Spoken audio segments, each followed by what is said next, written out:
पहिला यी आमाको कुराहरू सुनौ अनि त्यसपछि यसमा आएको खतरा खतरा कमेन्ट्सहरू पढ्ने है त लेट्स गो। जेनजीको नाममा खुट्टा तान्नेहरू माचिनेहरू सरकारी माचिने सम्पूर्ण नेताहरू माचिने हो।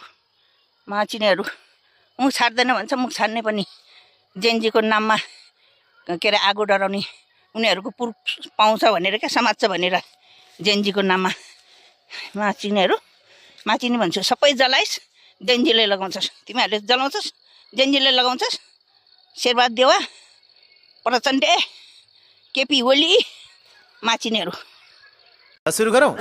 7 चोटि भन्नुभयो आमैले। आन्टी केपीको मुखमा यसरी सुसु गरिदिनु है। स्याड भएर टिकटक स्क्रोल गर्दै थिएँ अचानक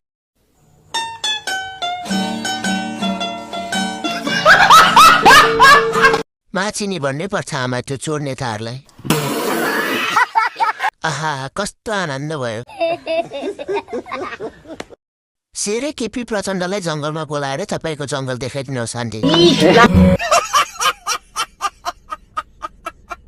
हो आमै, चिन्ने नचिन्ने माचिन्ने सबैलाई गाली दिनुपर्छ।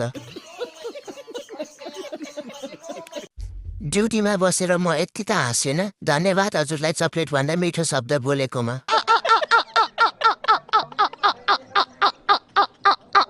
छोरी माग्न मङ्सिरमा आउनु भनेको सासु आमा असोजमा नै आशिक दिनुभयो।